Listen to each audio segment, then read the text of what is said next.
بڑے اترا کے چل رہے ہیں۔ اللہ کے رسول نے فرمایا کہ یہ چال اللہ کو پسند نہیں ہے، لیکن یہاں اللہ کے دشمنوں کو ڈرانے کے لیے یہ چل رہا ہے، اس لیے اللہ کو یہ بھی پسند ہے۔ اللہ اللہ۔ تو پھر کافروں کے کئی لوگوں کو انہوں نے اس تلوار کے ساتھ تہ تیگ کیا، اور اس موقع کے اوپر جنگ کے اندر حضرت ابو دجانہ کہتے ہیں کہ میں نے تلوار سونتی ایک شخص کو مارنے کے لیے جس نے جنگ کا لباس پہنا ہوا تھا، تو جب میں نے تلوار اوپر کی اور میں مارنے کے لیے اس کو ایسے کرنے لگا، اس کی چیخ نکل گئی، تو مجھے پتہ چلا یہ تو عورت ہے، یہ تو عورت ہے، وہ تو ہندا تھی جنگ کے اندر۔ تو وہ کہتے ہیں کہ میں نے فوراً تلوار کو پیچھے کر لیا، سونتی ہوئی تلوار پیچھے کر لی کہ اللہ کے نبی کی تلوار کے ساتھ عورت کو نہیں مارا۔ یہ ہے کنٹرول، صبر ایسا ہونا چاہیے، اور آج ہمارے اندر یہ صبر نہیں ہے۔ ہمارا دشمن ہمیں استعمال کرتا ہے، ہمارا دشمن ہمیں استعمال کرتا ہے، ہمیں ذہنی طور پہ اللہ اکبر ایسی تربیت دی جاتی ہے۔ یہ داعش کیا ہے؟ دشمنوں کا بنایا ہوا اور دشمنوں کا بویا ہوا پودا ہے، جس کی ذہنی تربیت انہوں نے کی، اور یہ مسلمانوں کو مار رہے ہیں، مسلمانوں کو مار رہے ہیں۔ اور یہ جو سری لنکا کے اندر ہوا ہے، کہاں سے تربیت لے کے گیا ہے تو مسلمان، لیکن اب پورے سری لنکا کے اندر اور پورے برما کے اندر مسلمانوں کے لیے عذاب بن گیا اس کا یہ اقدام۔ یہ کیا چیزیں ہیں؟ یہ بے صبرا پن ہے، یہ اشتعال اور جذبات کی دنیا ہے کہ مسلمانوں کے ساتھ یہ ہو گیا تو ہم نے ان کے ساتھ یہ کرنا ہے۔ نہیں، انہوں نے کیا ہے، دشمنوں نے کیا ہے، ٹھیک ہے انہوں نے زیادتی کی ہے، لیکن ہم نے وہ کرنا ہے جو دین ہمیں اجازت دیتا ہے۔ ان کے ساتھ کیجیے جس نے کیا ہے، صرف اسی تک محدود، باقی سب کو اور ناحق اور ناجائز لوگوں کو نشانہ بنایا جائے، دین اس کی اجازت نہیں دیتا۔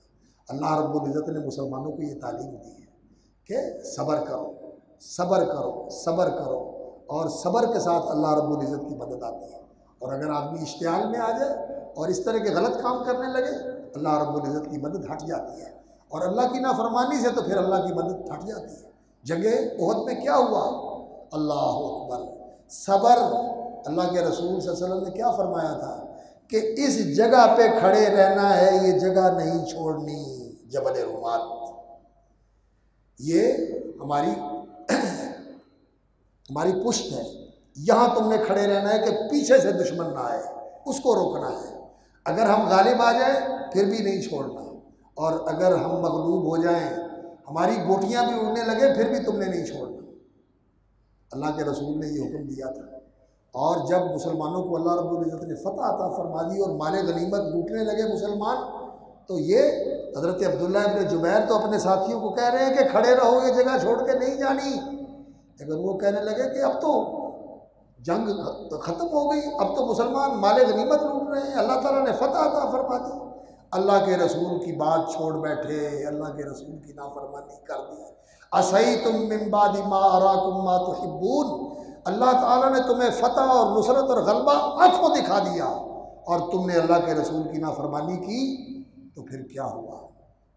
جنگ کا پاسا پلٹ گیا۔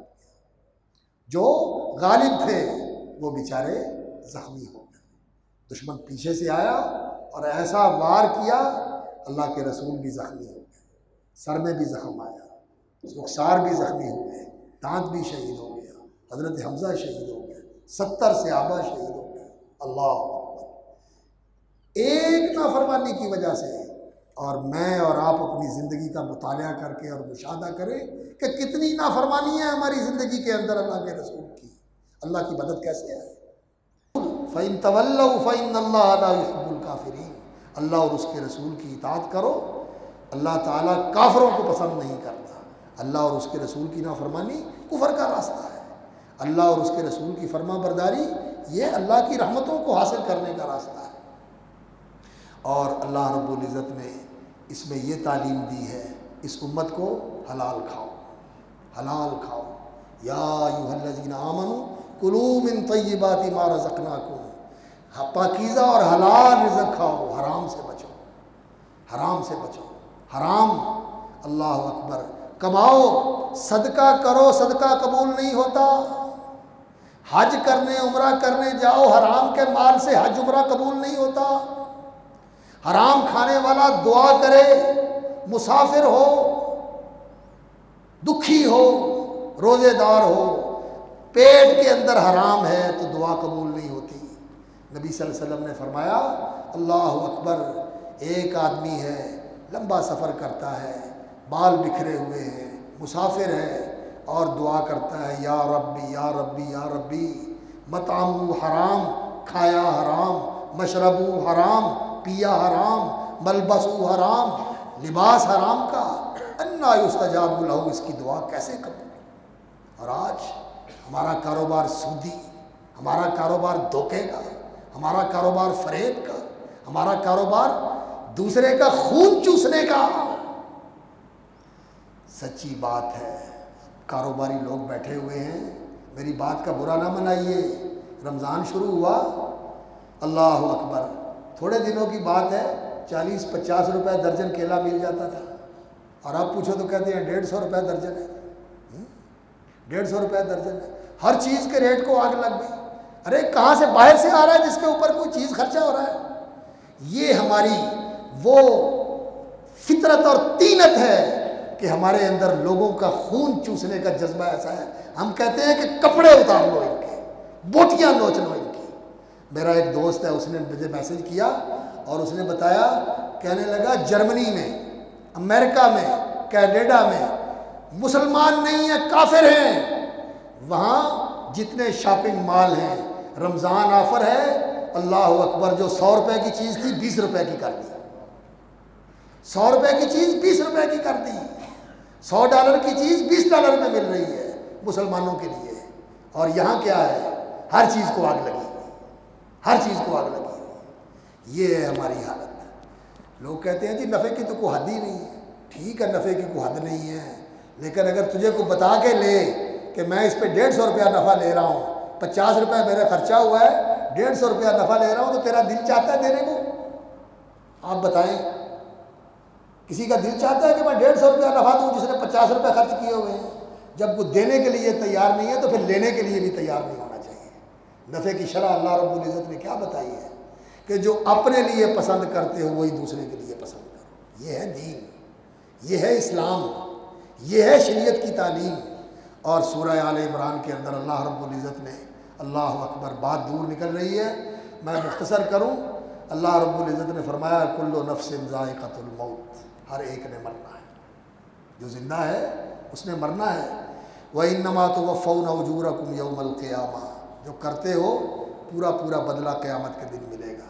فَمَنْ زُحْزِحَ عَنِ النَّارِ وَأُدْخِلَ الْجَنَّةَ فَقَدْ فَازَ، جو اس دن جہنم سے بچ گیا اور جنت میں چلا گیا وہ کامیاب ہو گیا۔ کامیابی کیا ہے؟ جہنم سے بچنا اور جنت میں جانا۔ کامیابی یہ نہیں ہے پلازے بنا لیے، کامیابی یہ نہیں ہے کہ 4 کنال کی کوٹھی بنا لی، کامیابی یہ نہیں ہے کہ 8 ایکڑ کا فارم ہاؤس بنا لیا، کامیابی یہ نہیں ہے کینیڈا کی نیشنلٹی لے لی، کامیابی یہ نہیں ہے کہ آسٹریلیا کا شہری بن گیا اور آسٹریلیا میں جا کے بس گیا یا جرمن میں جا کے اندر بس گیا، امریکہ کا گرین کارڈ مل گیا۔ یہ کامیابی نہیں ہے۔ کامیابی کیا ہے؟ من زحزح عن النار وادخل الجنۃ فقد فاز، جہنم سے بچ گیا اور جنت میں چلا گیا وہ کامیاب ہے۔ یہ ہے کامیابی۔ اور یہ کامیابی کیسے ملتی ہے؟ حدیث میں رسول اکرم صلی اللہ علیہ وسلم نے فرمایا جو آدمی یہ چاہتا ہے ان یزحزح عن النار، کہ اسے جہنم سے بچا لیا جائے اور اسے جنت میں داخل کر دیا جائے، تو وہ کیا کرے؟ فرمایا فلتاتہ منیتہ، اسے یہ کرنا چاہیے کہ اس کی موت آئے اس حالت میں وہو یؤمن باللہ والیوم الآخر، کہ وہ اللہ پر ایمان اور یقین رکھتا ہو اور آخرت کے دن کے اوپر ایمان رکھتا ہو۔ اللہ پہ ایمان ہو، پکا ایمان، یقین والا ایمان، استقامت والا ایمان کہ اللہ میرا رب ہے، وہی میرا معبود ہے، میری زندگی اس کے ہاتھ میں، میری موت اس کے ہاتھ میں، میرا رزق اس کے ہاتھ میں، میری عزت اس کے ہاتھ میں، میری ہر چیز اس کے ہاتھ میں، وہ ہے میرا رب۔ اس کے اوپر بھروسہ، اس کے اوپر اعتماد اور یقین، اور آخرت کی فکر اور آخرت کا یقین کہ ایک دن میں نے یہ دنیا چھوڑ کے اللہ کے سامنے جا کے کھڑے ہونا۔ فَلْيُؤْمِنْ بِاللَّهِ وَالْيَوْمِ الْآخِرِ، اللہ پر ایمان رکھتا ہو اور آخرت کے دن پہ ایمان رکھتا ہو، آخرت کے دن کے اوپر یقین رکھتا ہو۔ اللہ اکبر، آخرت کا یقین سچی بات ہے اگر انسان کی زندگی کے اندر آ جائے تو پھر یہ کیفیت نہیں ہوتی جو آج میری کیفیت ہے اور جو آپ کی کیفیت ہے، کہ آخرت اگر انسان کو یہ پتہ چل جائے نا کہ تجھے بلڈ کینسر ہو گیا ہے اور اب مہینہ ڈیڑھ مہینہ ہی ہے، تو انسان کی کیا کیفیت ہوتی ہے؟ گھر والے اور خود انسان، زمین پہ انسان کے قدم چل نہیں سکتے، انسان کی زندگی کو پتہ چل جائے کہ اللہ اکبر بلڈ کینسر ہو گیا ہے یا ہڈیوں کا کینسر ہو گیا ہے، تو اب مہینہ ڈیڑھ مہینے کے بعد سب ختم ہو جائے گا، انسان کی کیا کیفیت ہو جاتی ہے؟ یہ تو چلو اسے پتہ چلتا ہے جس کو بتا دیا جاتا ہے کہ تیرا ٹیسٹ ایسے آیا ہے کہ تجھے کینسر ہو گیا ہے، لیکن میں اور آپ الحمدللہ آپ تندرست ہیں۔ اگلے 24 گھنٹے 11 بجنے والے ہیں بلکہ بج گئے، ہاں اگلے 24 گھنٹے میں دنیا کے اندر ہر روز کتنے لوگ فوت ہوتے ہیں؟ کیوں اسد بیٹا؟ 1,70,000 کے قریب، 1,70,000 کے قریب ہر لوگ، 7 ارب انسانوں میں سے 1,70,000 انسان، بچے بوڑھے مرد عورتیں روز فوت ہوتے ہیں، اور اگلے 24 گھنٹے میں جو 1,70,000 مرنے والا ہے اس میں سے ہم میں سے کون ہے؟ کسی کو پتہ ہے؟ کوئی جانتا ہے؟ باہر نکل کے کیا ہوگا؟ ہاں سوئیں گے تو صبح اٹھ سکیں گے یا نہیں اٹھ سکیں گے؟ کسی کو پتہ نہیں۔ یہ فکر ہر وقت انسان کو لگی رہے، وہ ہوتا ہے مومن عقل مند جسے ہر وقت موت کی فکر لگی رہتی ہے، ہر وقت موت کی فکر لگی رہتی ہے، میں نے مرنا ہے، میں نے مرنا ہے۔ آخرت پر ایمان، اللہ پر ایمان، اور وَلْيَأْتِ إِلَى النَّاسِ مَا يُحِبُّ أَن يُؤْتَى إِلَيْهِ، لوگوں کے ساتھ وہ سلوک کرو جو تم پسند کرتے ہو لوگ تمہارے ساتھ کریں، لوگوں سے بولو ویسے جیسے تم چاہتے ہو کہ تیرے ساتھ بولے، لوگوں سے برتاؤ ویسا کرو جیسا تم چاہتے ہو کہ لوگ تیرے ساتھ برتاؤ کریں، لوگوں کو چیز وہ دو جو تم چاہتے ہو کہ تمہیں ملے، لوگوں کے ساتھ معاملات ویسے کرو جیسے تم چاہتے ہو، کھرا معاملہ، فیئر معاملہ، ایسی ڈیل کرو جس کے اندر تمہیں کوئی نقصان نہ پہنچے، لوگوں کے ساتھ بھی ایسا ہی کرو۔ لو 3 کام ہیں، سن لو، اللہ پر ایمان، آخرت پر ایمان، اور لوگوں کے ساتھ وہ معاملہ جو تم چاہتے ہو کہ تمہارے ساتھ کیا جائے۔ جو آدمی جہنم سے آزاد ہو کے جنت میں جانا چاہتا ہے، یہ 3 کاموں کا پیکج لے لے، اور اللہ کی طرف سے یہ وعدہ ہے کہ جہنم سے آزاد کر کے جنت میں بھیج دیا جائے گا۔ اور اللہ رب العزت سے ہم دعا کرتے ہیں کہ اللہ تعالی ہمیں قرآن کی سمجھ عطا فرمائے، قرآن پر عمل نصیب فرمائے۔ اللہ اکبر، حلال کھاؤ، حلال کھاؤ اور حرام سے بچو۔ فرمایا مقدمے کر کے، جھوٹی عدالتوں کے اندر دعوے کر کے، لوگوں کو پریشان کر کے ان کا مال نہ کھاؤ۔ اور سورہ نساء کے اندر فرمایا یا ایھا الذین آمنوا لا تاکلوا اموالکم بینکم بالباطل الا ان تکون تجارۃ عن تراض منکم، کسی کا مال ناحق اور ناجائز نہ کھاؤ، ہاں خوشی سے تجارت کر لو تو ٹھیک ہے۔ اور اسی طرح شراب حرام، شراب کی قیمت حرام، شراب پینا حرام، جوا حرام، جوا کھیلنا حرام، جوے کے اڈے چلانا حرام، اور جوے کے اوپر پیسے کمانا، یہ جو لوگ میچوں کے اوپر جوا کھیلتے ہیں اور اللہ اکبر وہ مشینوں کے اوپر جوا کھیلتے ہیں، ٹکٹوں کے اوپر جوا کھیلا جاتا ہے، اور اخباروں کے اندر یہ جو کیا ہوتے ہیں وہ پزل، ہاں کیا نام ہوتا ہے ان کا، ہاں کوئز ہوتے ہیں، پزلز ہوتے ہیں، اس طرح کی چیزیں ہوتی ہیں، ان کے اوپر جوا کھیلا جاتا ہے۔ حرام ہے یہ جوا، حرام ہے یہ جوا، سود حرام ہے، اور سود تو اللہ کے ساتھ جنگ ہے۔ اور لوگ کہتے ہیں جی سود کے بغیر معیشت ہی نہیں چل سکتی۔ چل سکتی ہے، کیوں نہیں چل سکتی؟ چل سکتی ہے، اللہ اکبر، چل سکتی ہے۔ اللہ رب العزت نے کوئی ایسا حکم نہیں دیا جس کے اوپر عمل نہیں ہو سکتا۔ لا یکلف اللہ نفسا الا وسعہا۔ اللہ رب العزت نے سود کو حرام کیا ہے تو ہم سود کے بغیر اگر زندہ نہیں رہ سکتے تو اللہ رب العزت نے حرام کر کے ہمارے اوپر ظلم کیا۔ یہ صرف ہمارا لالچ ہے اور ہماری غلط ترجیحات ہیں، اور یہ ہماری غلط سوچ ہے، اور اصل بات یہ ہے کہ ہم پیچھے لگے ہوئے ہیں کن کے؟ جو ہمارے دشمن ہیں۔ اللہ نے سورہ بقرہ میں بھی فرمایا، سورہ آل عمران میں بھی فرمایا، اور ان یہودیوں کے پیچھے نہ لگنا، ان عیسائیوں کے پیچھے نہ لگنا، ان کی پوری کوشش یہ ہے کہ تمہیں دین سے منحرف کر دیں۔ لن ترضى عنك اليهود ولا النصارى حتى تتبع ملتهم يردوكم على اعقابكم، اور وہ اس میں کامیاب ہیں، ہمیں دین سے ہٹا رہے ہیں، ہماری حکومتوں سے دین نکال دیا، ہماری معیشت سے دین نکال دیا، ہماری تجارت سے دین نکال دیا، اور ہمارے گھروں کے اندر سے دین نکال دیا۔ ہم تو ان کے پیچھے لگے ہوئے ہیں، دین ہمارے اندر سے نکل چکا ہے، ہم ان کے پیچھے لگے ہوئے ہیں، تہذیب ان کی، سیاست ان کی، حکومت ان کی، معاشرت ان کی، اور معیشت ان کی، ہر چیز تو ان کی لے کے بیٹھے ہوئے ہیں۔ تو اللہ رب العزت سے کہتے ہیں کہ یا اللہ تو ہماری مدد کر۔ کیسے اللہ رب العزت ہماری مدد کرے گا؟ اللہ رب العزت ان کی مدد کرتا ہے جو اللہ کی مدد کرتے ہیں۔ آج اگر اللہ کے مددگار بن کے ہم کھڑے ہو جائیں، اور اللہ کی مدد کیا ہے؟ سورج چڑھانے کے لیے اللہ تعالیٰ کو ہماری مدد کی ضرورت ہے، چاند کو نکالنے کے لیے اللہ تعالیٰ کو ہماری مدد کی ضرورت ہے، آسمان کو تھامنے کے لیے اللہ تعالیٰ کو ہماری مدد کی ضرورت ہے، اس زمین کو سنبھالنے کے لیے اللہ تعالیٰ کو ہماری مدد کی ضرورت ہے؟ نہیں، یہ کائنات تو اللہ نے سنبھالی ہوئی ہے۔ اس دین کے لیے اللہ کہتا ہے کہ مددگار بن کے کھڑے ہو جاؤ، اس دین کے مددگار بن جاؤ، اور اس دین کے لیے اللہ کو قرضہ دو، اللہ کے لیے خرچ کرو، اللہ کے لیے لگاؤ، اللہ کے راستے میں خرچ کرو، اس دین کے تحفظ کے لیے، اور اس دین کو غالب کرنے کے لیے خون بھی پیش کرو، اس کے لیے مال بھی پیش کرو، اس کے لیے جان بھی پیش کرو، اور اس کے لیے اپنے مفادات کی قربانیاں بھی دو، اپنے مفادات کی قربانیاں بھی دو۔ اگر معیشت تنگ ہوتی ہے، ان قرضوں کے بغیر ہمارے ملک کے اندر اللہ کا فضل ہے کہ کسی چیز کی کمی نہیں ہے، ہم زندگی گزار سکتے ہیں۔